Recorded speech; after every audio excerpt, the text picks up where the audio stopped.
Hello everyone, कैसे आप सभी लोग। द पॉलिटिकल मास्टर में आप सभी का स्वागत है। दोस्तों, आज की इस वीडियो हम क्लास 11 के राजनीति विज्ञान के चैप्टर नंबर 4 कार्यपालिका यानी एग्जीक्यूटिव का पार्ट 1 करने वाले हैं। ये वीडियो दोस्तों नए सिलेबस के अनुसार और टर्म 2 के लिए बेहद ही महत्वपूर्ण है, तो प्लीज़ इस वीडियो को एंड तक देखिए। यदि आप हमारे चैनल पर नए हैं तो चैनल को जरूर सब्सक्राइब कर लीजिएगा, और वीडियो दोस्तों अगर पसंद आए तो इसे लाइक कीजिए, शेयर कीजिए, कि दोस्तों आपका एक लाइक, एक शेयर, एक कमेंट हमें और ज़्यादा प्रोत्साहन देता है इसी तरह के और अच्छी वीडियो बनाने के लिए। तो चलिए दोस्तों इस वीडियो को शुरू करते हैं, और सबसे पहले जानते हैं दोस्तों इस चैप्टर का जो हमारा कार्यपालिका है, तो कार्यपालिका क्या है हमारा। तो दोस्तों सबसे पहले जानते हैं दोस्तों कार्यपालिका क्या है, उसके कार्य क्या हैं। तो दोस्तों आप सभी को पता है कि सरकार के 3 महत्वपूर्ण अंग हैं। इन 3 महत्वपूर्ण अंगों के नाम है कार्यपालिका, विधानपालिका और न्यायपालिका। और कार्यपालिका, विधानपालिका और न्यायपालिका दोस्तों तीनों का कार्य जो है बटा हुआ है, और सभी के अलग अलग कार्य हैं, और तीनों जो हैं बाखूबी से अपने कार्यों को अंजाम देती हैं। बट दोस्तों अगर हम प्राचीन काल की बात करें तो जो एक सम्राट होता था, सम्राट ही स्वयं ही कानून बनाता था, कानूनों को स्वयं लागू करता था और कानून की स्वयं व्याख्या करता था।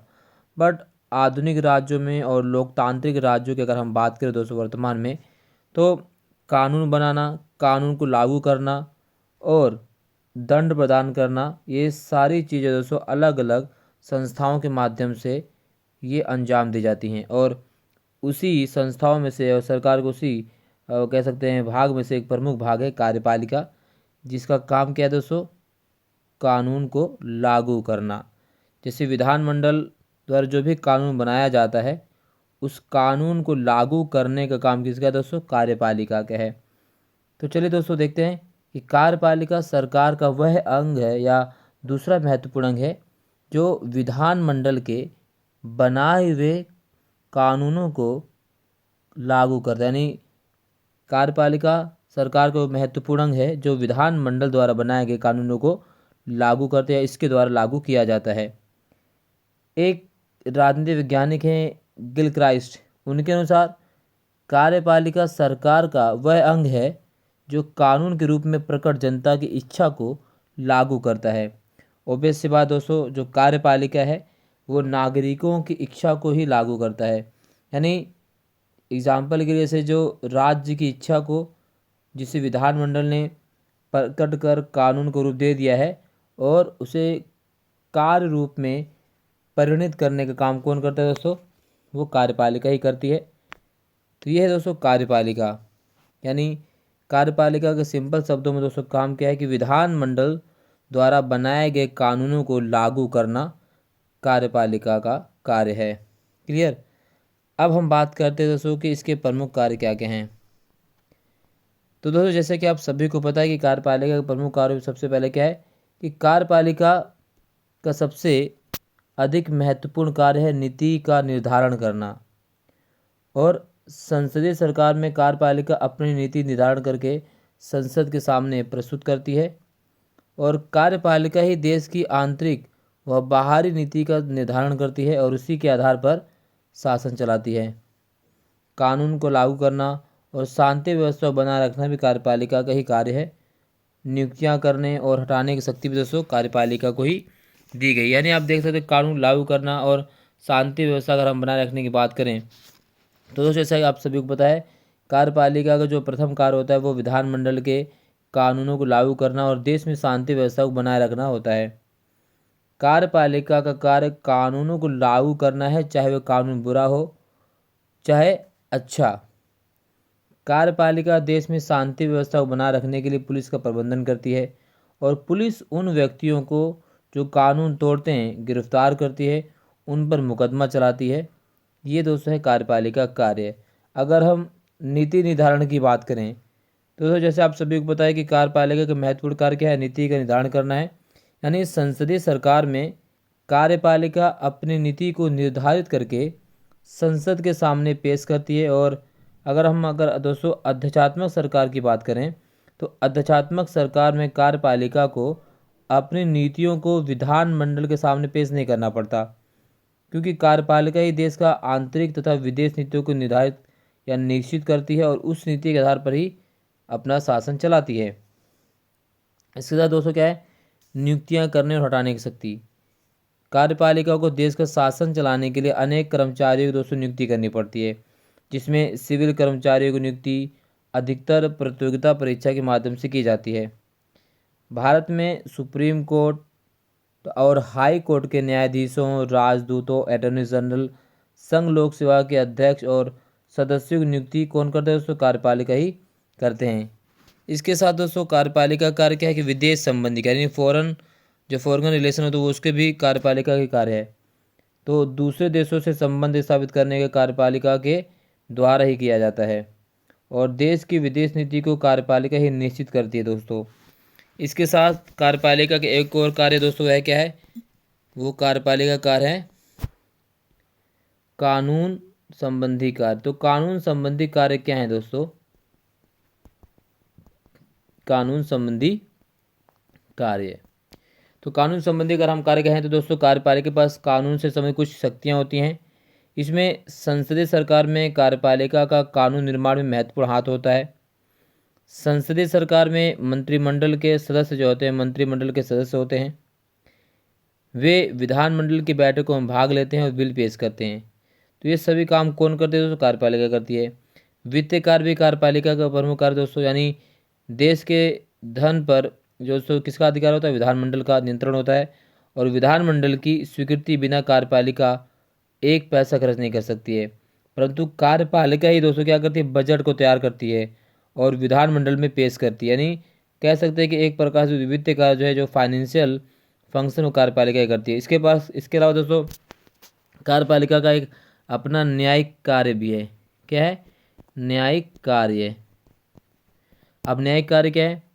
न्याय करना कार्यपालिका का मुख्य कार्य है, परंतु कार्यपालिका के पास भी कुछ न्यायिक शक्तियाँ हैं दोस्तों। जैसे बहुत से देशों में उच्चतम न्यायालय के न्यायाधीश होते हैं वो कार्यपालिका द्वारा ही नियुक्त किए जाते हैं। ठीक है, जैसे अगर हम बात करें दोस्तों तो इंग्लैंड की, तो वो भी ऐसी स्थिति होती है। सैनिक कार्य भी इसके संकटकालीन कुछ शक्तियाँ, तो बहुत सारे कार्य जो कार्यपालिका द्वारा दोस्तों जो है क्रियान्वित किए जाते हैं। तो यानी कार्यपालिका दोस्तों एक बहुत ही महत्वपूर्ण कह सकते हैं संगठन है या एक संस्था है जो देश की शासन व्यवस्था में एक बहुत महत्वपूर्ण भूमिका निभाती है। चलिए अब बात करते हैं कि कार्यपालिका के स्तर। दोस्तों संसदीय शासन प्रणाली में और भारत की जो संघीय व्यवस्था है उसमें कार्यपालिका के दो स्तर हैं, एक केंद्रीय स्तर है, दूसरा राज्य स्तर। केंद्रीय स्तर में दोस्तों राष्ट्रपति, उपराष्ट्रपति, प्रधानमंत्री, मंत्रिपरिषद और महान्यायाधीश मिलकर जो है कार्यपालिका का गठन करते हैं। ठीक इसी प्रकार से दोस्तों राज्य स्तर में राज्यपाल, मुख्यमंत्री, मंत्रिपरिषद और जो महाधिवक्ता है ये जो है राज्य स्तर की कार्यपालिका की स्थापना करते हैं। तो ये कार्यपालिका के प्रमुख स्तर हैं दोस्तों। क्लियर? चलिए अब बात करते हैं कार्यपालिका के प्रकार की। तो दोस्तों जैसे आपको स्क्रीन में दिख रहा है कि कार्यपालिका के प्रकार जो हमें अपने सिलेबस के अकॉर्डिंग पढ़ाने की कार्यपालिका और भी बहुत सारे प्रकार होते हैं, बट हमें 3 प्रकार पर ज़्यादा फोकस करना है। एक है दोस्तों संसदीय शासन प्रणाली, दूसरा है अर्ध अध्यक्षात्मक शासन प्रणाली और तीसरा है अध्यक्षात्मक शासन प्रणाली। तो दोस्तों जो संसदीय शासन प्रणाली है और अर्ध अध्यक्षात्मक शासन प्रणाली है वो सामूहिक सिद्धांत के नेतृत्व पर आधारित है और जो अध्यक्षात्मक शासन प्रणाली है वो एक व्यक्ति के नेतृत्व के सिद्धांत पर आधारित प्रणाली। जैसे अगर हम अध्यक्षात्मक शासन प्रणाली की बात करते हैं तो दोस्तों इसमें केवल राष्ट्रपति होता है जो देश और सरकार दोनों का प्रमुख होता है। बट कार्यपालिका के दो अन्य प्रकार है, संसदीय और अध्यक्षीय। इसमें राष्ट्रपति भी होते हैं और दोस्तों प्रधानमंत्री भी होते हैं। तो अगर हम भारत की बात करें तो भारत में दोस्तों संसदीय शासन प्रणाली को अपनाया गया है। इसमें सरकार के प्रमुख को आमतौर पर दोस्तों हम क्या कहते हैं? प्रधानमंत्री कहा जाता है और जो राष्ट्र का प्रमुख होता है दोस्तों उसका नाम होता है राष्ट्रपति। राष्ट्र का प्रमुख दोस्तों एक प्रकार हम कह सकते हैं कि वो एक दोस्तों नाम मात्र का कार्यपालक होता है और वास्तविक कार्यपालक कौन होता है? प्रधानमंत्री होता है। ठीक है, वह विधायिका में बहुमत दल का नेता होता है कौन? राष्ट्रपति प्रधानमंत्री। और प्रधानमंत्री विधायक के प्रति उत्तरदायी होता है। देश का प्रमुख इनमें से कोई भी हो सकता है। राजा जो है दोस्तों वो क्या होता है? संवैधानिक होता है। संवैधानिक मतलब संविधान के अनुसार चुना गया होना चाहिए। हालांकि हमने दोस्तों जो है ब्रिटेन से अपनी संसदीय शासन प्रणाली को लिया है और बट ब्रिटेन के जो राष्ट्र अध्यक्ष होता है वो चुना गया नहीं है, वो वंशानुगत होता है और भारत का जो राष्ट्राध्यक्ष है वो चुना गया है, यानी उसका निर्वाचन किया जाता है अप्रत्यक्ष मतदान के द्वारा। ठीक है दोस्तों। इसी प्रकार से अगर हम अर्ध अध्यक्षात्मक शासन प्रणाली की बात करें तो राष्ट्रपति देश का प्रमुख होता है, प्रधानमंत्री सरकार का प्रमुख होता है। दोनों का चुनाव प्रत्यक्ष मतदान से होता है और प्रधानमंत्री उसका मंत्रिपरिषद विधायक के प्रति जवाबदेह होते हैं। ठीक इसी प्रकार से अगर अध्यक्षात्मक शासन प्रणाली की बात करें तो राष्ट्रपति देश का प्रमुख होता है और वही सरकार का भी प्रमुख होता है। राष्ट्रपति के चुनाव आमतौर पर प्रत्यक्ष मतदान से होता है और इस अध्यक्षात्मक शासन प्रणाली में राष्ट्रपति जो है दोस्तों वो जवाबदेह नहीं होता है, बल्कि जो संसदीय शासन प्रणाली है और अर्ध अध्यक्षात्मक शासन प्रणाली है इसमें राष्ट्रपति दोस्तों जवाबदेह होता है। यही कारण रहा प्रधानमंत्री जवाबदेह होता है विधानमंडल के प्रति, और यही वजह रही दोस्तों कि हमने संसदीय शासन प्रणाली को अपनाया, ना कि अध्यक्षात्मक शासन प्रणाली को। क्लियर। चलिए, तो यहाँ पर आप देख सकते हैं दोस्तों कि संघ की जो कार्यपालिका है भारतीय संविधान के भाग 5 में अनुच्छेद 52 से 78 में दी गई है। जैसे आप सभी बताया कि सरकार के 3 अंग होते हैं, कार्यपालिका, विधानपालिका और न्यायपालिका। कार्यपालिका पर विधायिका द्वारा दोस्तों स्वीकृत नियमों को लागू करने और प्रशासन की जिम्मेदारी होती है, जो इस चैप्टर में हम पढ़ने वाले हैं। और भारत की जो संघीय कार्यपालिका में मैं आपको बता दें दोस्तों कौन कौन सा होते हैं, राष्ट्रपति, उपराष्ट्रपति, मंत्रिपरिषद और मुखिया, जिसे हम प्रधानमंत्री कहते हैं। तो कार्यपालिका के प्रकार भी दोस्तों हमने आपको बता दिया कि अध्यक्षात्मक होती है, संसदीय होती है और अर्ध अध्यक्षात्मक सरकार होती है। कार्यपालिका के 2 भाग होते हैं दोस्तों, एक राजनीतिक कार्यपालिका होती है और एक स्थायी कार्यपालिका होती है। जो राजनीतिक कार्यपालिका होती है दोस्तों वो सरकार की नीतियों के लिए उत्तरदायी होती है, और जो स्थायी कार्यपालिका होती है वो रोज़मर्रा के लिए या रोज़मर्रा के प्रशासन के लिए उत्तरदायी होती है। राजनीतिक कार्यपालिका दोस्तों ये जो होती है ये अस्थायी होती है, यानी हर 5 साल बाद इसका परिवर्तन होता रहता है। जैसे लोकसभा का चुनाव होगा, विधानसभा का चुनाव दोस्तों ये बदल जाएगी। बट जो स्थायी कार्यपालिका होती है दोस्तों इसे हम एक प्रकार से कह सकते हैं कि ये जो ब्यूरोक्रेट्स होते हैं, नौकरशाही होती है, इनका चुनाव होता है, सरकार बदलती रहती है, बट ये अपने पद पर निरंतर गति से कार्य करते रहते हैं, ये कभी बदलते नहीं हैं और ना ही इनका दोस्तों कह सकते हैं इनको इनके पद से हटाया जा सकता है। तो ये कार्यपालिका के 2 बहुत ही महत्वपूर्ण भाग। और जो स्थायी कार्यपालिका है दोस्तों वो जो है एक सेतु का काम करती है जनता और राजनीतिक कार्यपालिका के मध्य।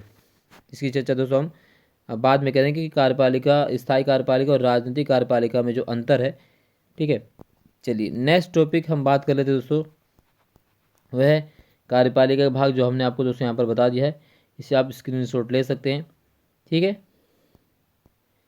अब हम बात करते हैं दोस्तों एक इम्पॉर्टेंट टॉपिक, वह है राष्ट्रपति।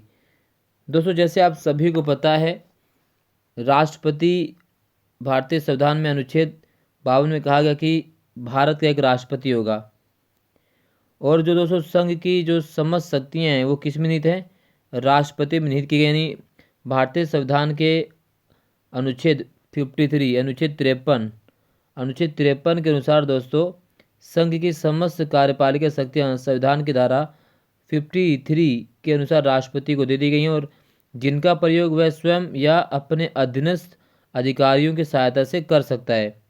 क्योंकि दोस्तों भारत में संसदीय शासन व्यवस्था है और इस व्यवस्था होने के कारण वह अपनी शक्तियों का प्रयोग अपनी इच्छा अनुसार ना करके मंत्रिमंडल की सहायता से ही करता है। यानी बट फिर भी भारतीय संविधान के अनुच्छेद 53 में कह दिया गया है कि राष्ट्रपति जो है यानी संघ की समस्त कार्यपालिका शक्तियां राष्ट्रपति में ही निहित है। क्लियर। अब राष्ट्रपति में से संबंधित जो अनुच्छेद 252 से 61 तक में है। ठीक है, अब जैसे एग्जाम्पल के 252 में राष्ट्रपति पद दिया गया है, 53 में कहा गया कि भाई कार्यपालिका की शक्तियाँ क्या है, चुनाव के बारे में अनुच्छेद 54 में कहा गया है, निर्वाचन में के बारे में अनुच्छेद 55 में कहा गया है, राष्ट्रपति कार्यकाल कितना होगा 56 में कहा गया है, पुनर्निर्वाचन के लिए दोस्तों आर्टिकल 57 में, योग्यता क्या होनी चाहिए आर्टिकल 58 में कहा गया है, इसी के साथ शर्तें क्या होनी चाहिए राष्ट्रपति पद के लिए 59 में कहा गया है, शपथ 260 में है, और राष्ट्रपति महाभियोग की जो शक्ति है दोस्तों वो आर्टिकल 61 में कहा गया है। बहुत इंपॉर्टेंट है दोस्तों, प्लीज़ स्क्रीनशॉट ले सकते हो और इसे लिख भी सकते हैं आप लोग। क्लियर। योग्यताएं क्या होनी चाहिए राष्ट्रपति की, सबसे पहले दोस्तों वो भारत का नागरिक होना चाहिए और वह 35 वर्ष की आयु पूरी कर लेना चाहिए। वह लोकसभा का सदस्य निर्वाचित होने की योग्यता रखता हो। ये योग्यताएं होती है राष्ट्रपति की। शर्त क्या रखी गई है? वह किसी लाभ के पद पर नहीं होना चाहिए। जी हाँ, लाभ के पद पर नहीं होना। अब लाभ का पद क्या होता है दोस्तों? कोई व्यक्ति कितनी बार राष्ट्रपति बन सकता है, और इस संबंध में संविधान में मौन यानी संविधान में कोई बात नहीं कही गई है। परंतु अनुच्छेद 57 के तहत राष्ट्रपति इस पद के लिए पुनर्निर्वाचन के लिए पात्र होगा। यानी आर्टिकल 57 में कहा गया है कि राष्ट्रपति अपने पद पर दोबारा पुनर्निर्वाचन के लिए पात्र है। बट कोई भारत के राष्ट्रपति कितनी बार के लिए राष्ट्रपति बनेगा, ये संविधान में इस बारे में कुछ भी नहीं लिखा गया है। जैसे अमेरिका में दोस्तों एक राष्ट्रपति 2 बार से अधिक राष्ट्रपति नहीं बन सकता है लगातार। क्लियर? चलिए अब हम बात करते हैं दोस्तों, जैसे अब राष्ट्रपति निर्वाचन की बात करते हैं। तो राष्ट्रपति निर्वाचन में निर्वाचक जो गण होते हैं उसमें कौन कौन से लोग शामिल होते हैं? तो राष्ट्रपति का जो निर्वाचन होता है दोस्तों, उसमें सबसे पहले मान लेते हैं कि जो राष्ट्रपति का निर्वाचन होता है वो होता है अप्रत्यक्ष निर्वाचन प्रणाली द्वारा, और अनुपातिक प्रतिनिधित्व प्रणाली या पद्धति के आधार पर राष्ट्रपति निर्वाचन किया जाता है। अनुपातिक प्रतिनिधित्व पद्धति पर आधारित एकल संक्रमणीय मत द्वारा राष्ट्रपति का निर्वाचन होता है। अब राष्ट्रपति निर्वाचन में कौन कौन से भाग लेते हैं? जो निर्वाचन मंडल होता है तो उसमें कौन कौन से लोग होते हैं? तो दोनों सदनों के निर्वाचित सदस्य यानी लोकसभा और राज्यसभा के निर्वाचित सदस्य जो हैं राष्ट्रपति के चुनाव में भाग लेते हैं। मनोनीत सदस्य राष्ट्रपति चुनाव में भाग नहीं लेते हैं दोस्तों। इसके अलावा दोस्तों राज्यों के विधानसभाओं के निर्वाचित सदस्य, दिल्ली पौंडीचेरी विधानसभाओं के सहित इन दोनों को दोस्तों जो है, अगर हम बात करें दिल्ली और पौंडीचेरी को, चूँकि विधानसभाएं हैं और केंद्र शासित प्रदेश हैं, इन्हें भारतीय संविधान में जो अधिकार दिया गया है वो 70वें संविधान संशोधन 1992 द्वारा शामिल किया गया। यानी पहले शामिल नहीं थे, बट 70वें संविधान संशोधन द्वारा 1992 में ये संशोधन किया गया, और संशोधन कर दिल्ली और पौंडीचेरी को राष्ट्रपति के निर्वाचन मंडल में शामिल कर लिया गया। ये भी काफ़ी इंपॉर्टेंट, इसे भी आपको ध्यान में रखना दोस्तों। निर्वाचन की रीति जो बताई गई दोस्तों आर्टिकल 55 में, यानी अनुच्छेद 55 द्वारा राष्ट्रपति निर्वाचन में 2 सिद्धांतों को अपनाया गया। पहला है अनुपातिक प्रतिनिधित्व प्रणाली, यानी विधानसभा के सदस्य के मत मूल्य का निर्धारण एक सदस्य का मत मूल्य बराबर राज्यसभा की कुल जनसंख्या, यानी कुल जो राज्यसभा की संख्या होती है बटे में निर्वाचित सदस्यों की संख्या गुणे में 1/1000। ये जो है पद्धति अपनाई जाती है राष्ट्रपति निर्वाचन के लिए। दूसरी पद्धति क्या है? संसद सदस्य के मत मूल्य का निर्धारण, और संसद सदस्य का जो मत मूल्य होता है यहाँ पर आप देख सकते हैं दोस्तों, यानी कुल राज्य के विधानसभाओं के निर्वाचित सदस्यों के मत मूल्य का योग, और उसमें जो है दोस्तों क्या होता है कि संसद के दोनों सदनों के निर्वाचित सदस्यों का जो योग होता है उसके आधार पर ही हम प्रयोग करके राष्ट्रपति निर्वाचन किया जाता है। एकल संक्रमण सिद्धांत क्या है? एकल संक्रमण सिद्धांत मतलब क्या होता है दोस्तों? यदि निर्वाचन में एक से अधिक उम्मीदवार हैं तो मतदाताओं द्वारा मतदान वरीयता क्रम में दिया जाता है। यानी ABCD करके लोग मतदान करते हैं। अगर 4 मतदाता हैं, 3 उम्मीदवार हैं, तो सभी मतदाता जो है दोस्तों वो क्रम अनुसार जो है राष्ट्रपति निर्वाचन पद्धति में अपना अधिकार का प्रयोग करते हैं। क्लियर? अब ये दोस्तों यहाँ पे देख सकते हैं आप, जो कि एकल संक्रमणीय मत पद्धति के जो जन्मदाता कौन है, वो ब्रिटिश विद्वान हैमर माने जाते हैं, और डेनमार्क के मंत्री एंड्रे ने इसे 1956 में डेनमार्क में लागू किया था। इसे एंड्रे सिस्टम भी कहते हैं, जो राष्ट्रपति का एकल संक्रमणीय मत पद्धति है उसे, ये भी आप नोट कर सकते हैं। राष्ट्रपति चुनाव में सफलता के लिए उम्मीदवार को चुनाव का कोटा का अवश्य प्राप्त होना, यानी चुनाव का जो कोटा होता है वो अवश्य प्राप्त करना होता है। यानी 50+ में 1 मत के बाद ही वो जीत सकता है। न्यूनतम चुनाव कोटा और दिए गए कुल मतों की संख्या बटे में 2+ में 1 मत, यानी 50+ जो है दोस्तों 1 मत प्राप्त होना अनिवार्य है राष्ट्रपति के जीतने के लिए। अब बात कर लेते हैं दोस्तों कि राष्ट्रपति और उपराष्ट्रपति के निर्वाचन संबंधी विवाद बाद में है। हालांकि ये इस चीज़ की दोस्तों हम बाद में बात करें कि निर्वाचन संबंधी कौन सी बात है। अभी हम बात कर लेते हैं राष्ट्रपति की पदावधि। राष्ट्रपति पद ग्रहण करने की तारीख से दोस्तों 5 वर्ष तक पद पर बना रहेगा। यानी जिस दिन से वो दोस्तों शपथ ग्रहण करता है उस दिन से 5 वर्ष तक राष्ट्रपति अपने पद पर बना रहेगा। इसके अलावा राष्ट्रपति की अगर जो पद रिक्त होता है तो ऐसी स्थिति में 6 माह के भीतर पूर्ण कर लिया जाएगा। यानी 6 माह से ज़्यादा समय तक राष्ट्रपति का पद खाली नहीं रहना चाहिए। यानी राष्ट्रपति का पद तो दोस्तों 1 सेकंड के लिए भी खाली नहीं रहेगा, बट राष्ट्रपति के जो चुनाव है दोस्तों वो 6 महीने के अंदर कराना अनिवार्य रखा गया है। राष्ट्रपति उपराष्ट्रपति को संबोधित हस्ताक्षर सहित पत्र द्वारा अपना त्याग पत्र दे सकता है। यानी राष्ट्रपति अपना त्याग पत्र किसे देता है? उपराष्ट्रपति को देता है। राष्ट्रपति के त्याग पत्र की सूचना दोस्तों उपराष्ट्रपति द्वारा लोकसभा अध्यक्ष को तुरंत दे दी जाएगी, ये भी कहा गया। नहीं, इसमें कोई भी लेट लतीफ़ी नहीं होगी। जैसे ही राष्ट्रपति त्याग पत्र उपराष्ट्रपति को सौंपेगा, वैसे ही उपराष्ट्रपति त्याग पत्र जो है लोकसभा को सौंप देगा। दोस्तों, संविधान का अतिक्रमण करने पर महाभियोग द्वारा राष्ट्रपति को पद से हटाया जा सकता है। तो राष्ट्रपति को दोस्तों जो है वो महाभियोग द्वारा उसके पद से हटाया जा सकता है। क्लियर। अब राष्ट्रपति के रिक्त स्थान कैसे भरा जाता है दोस्तों? राष्ट्रपति ना है तो उपराष्ट्रपति होंगे, उपराष्ट्रपति नहीं है तो सर्वोच्च न्यायालय मुख्य न्यायाधीश, अब ये भी नहीं है तो सर्वोच्च न्यायालय वरिष्ठ न्यायाधीश, और कार्यवाहक राष्ट्रपति के पद ग्रहण करेंगे सभी लोग। ये सभी क्या होंगे दोस्तों? कार्यवाहक राष्ट्रपति के पद ग्रहण करेंगे। यानी जब तक ये पद पर बने रहेंगे तब तक नए राष्ट्रपति का चुनाव नहीं हो जाता 6 महीने के अंदर। राष्ट्रपति के पद की शर्तें, राष्ट्रपति के द्वारा शपथ, ये सारी चीज़ें दोस्तों मैंने आपको पहले बता दी हैं। इसे स्क्रीनशॉट दोस्तों आप ले सकते हैं और इस तरह से आप अपने नोट्स को भी एक क्लियरिफाइड रूप दे सकते हैं दोस्तों। अब बात करते हैं दोस्तों राष्ट्रपति की शक्तियाँ, जो काफ़ी इंपॉर्टेंट है। तो दोस्तों राष्ट्रपति की 2 प्रकार की शक्तियाँ हैं। एक को हम शांतिकालीन शक्तियाँ कहते हैं, दूसरा दोस्तों जो है वो उसे हम सामान्यकालीन शक्तियाँ कहते हैं। तो सबसे पहले दोस्तों सामान्यकालीन शक्तियों की हम बात करते हैं। तो सामान्यकालीन शक्तियों में जो सबसे बड़ी पहली शक्ति दोस्तों है कार्यपालिका शक्तियाँ, जो कार्यपालिका संबंधी शक्तियाँ दोस्तों। तो भारत सरकार की समस्त कार्यपालिका कार्यवाही राष्ट्रपति के नाम से ही की जाती है। प्रधानमंत्री की नियुक्ति करता है राष्ट्रपति, और अन्य मंत्रियों की प्रधानमंत्री की सलाह पर प्रधानमंत्री जो है करता है, राष्ट्रपति शपथ दिलाता है। राष्ट्रपति मंत्रियों के बीच विभागों को बंटवारा करता है, और संघ के मंत्री राष्ट्रपति के प्रति दोस्तों जो है उत्तरदायी होते हैं। ये दोस्तों कार्यपालिका की यानी राष्ट्रपति की कार्यपालिका संबंधी शक्तियाँ हैं। ठीक है। इसके साथ दोस्तों अगर हम बात करें नियुक्ति व पदच्युत की शक्ति भी राष्ट्रपति को मिली है, ये भी कार्यपालिका संबंधी शक्तियाँ हैं। यानी अब राष्ट्रपति किसकी किस नियुक्ति करते हैं? जैसे एग्जाम्पल के लिए राज्यपाल की नियुक्ति करता है, सर्वोच्च तथा उच्च न्यायालय के मुख्य तथा अन्य न्यायाधीशों की नियुक्ति करता है, महान्यायवादी और महाधिवक्ता की नियुक्ति करता है, मुख्य व अन्य निर्वाचन आयुक्त की नियुक्ति करता है, नियंत्रक व महालेखा परीक्षक की, संघ लोक सेवा आयोग के अध्यक्ष तथा अन्य सदस्यों की, और उपराज्यपाल की नियुक्ति कौन करता है? राष्ट्रपति करता है। क्लियर। इसके अलावा दोस्तों हम बात करें राष्ट्रपति की सैन्य शक्तियाँ। आप सभी को पता है कि राष्ट्रपति दोस्तों जो है तीनों सेनाओं का प्रमुख होता है। यानी राष्ट्रपति राष्ट्र की सशस्त्र सेनाओं का सर्वोच्च सेनापति है, जिसमें वह स्थल सेना, जल सेना और वायु सेना अध्यक्षों की नियुक्ति करता है, और वह फील्ड मार्शल की उपाधि भी प्रदान करता है, और वह राष्ट्रीय रक्षा समिति का अध्यक्ष भी होता है दोस्तों। कौन? राष्ट्रपति। ठीक है। यानी वैदेशिक शक्तियाँ भी है राष्ट्रपति के पास। राजदूतों और उच्च आयुक्तों की नियुक्ति भी कौन करता है? राष्ट्रपति करता है, और अन्य देशों के साथ संधियाँ राष्ट्रपति के नाम से ही की जाती हैं। ठीक है।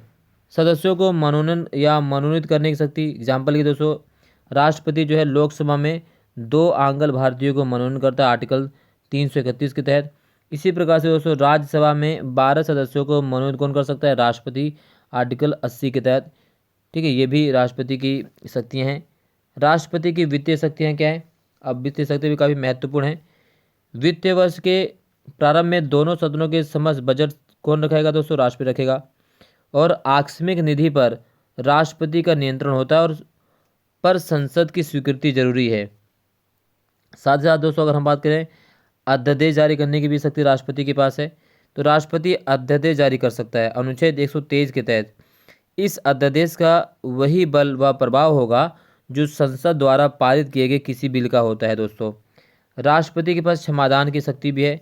राष्ट्रपति को किसी व्यक्ति के दंड को क्षमा करना, उसका प्रविलंबन करना, विराम दंडादेश का निलंबन करना, लघुकरण की शक्ति प्राप्त है। ये सभी किसके पास है? राष्ट्रपति के पास है। विधेयकों पर विशेषाधिकार का प्रयोग भी कौन कर सकता है? राष्ट्रपति कर सकता है। राष्ट्रपति किसी विधेयक को अनिश्चित काल तक विचाराधीन कर सकता है, और इसे जेबी वीटो का नाम भी दिया जाता है। ठीक है। जैसे एग्जाम्पल है दोस्तों राष्ट्रपति ज्ञानी जैल सिंह ने 1986 में पारित भारतीय डाक विधेयक पर जेबी वीटो का प्रयोग किया था। कुछ विषयों पर विधेयक राष्ट्रपति की पूर्व अनुमति से ही संसद में पेश किया जा सकता है, जैसे वित्तीय विधेयक, संचित निधि से व्यय करने वाले विधेयक, नए राज्यों का निर्माण, सीमाओं में परिवर्तन, और ऐसे कराधान जिसमें राज्यों का हित प्रभावित होता है।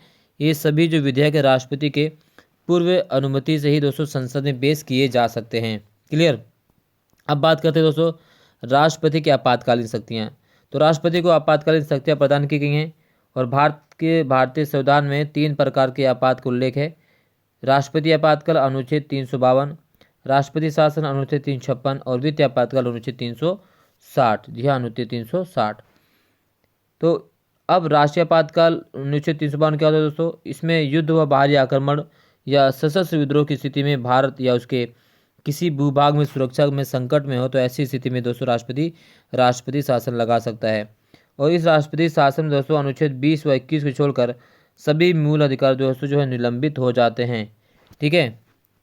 इसके साथ राष्ट्रपति जो संविधान का संरक्षक भी होता है। राष्ट्रपति शासन अनुच्छेद 356 के तहत लगाया जाता है। राज्य में संवैधानिक तंत्र की विफलता पर राष्ट्रपति शासन लागू किया जा सकता है।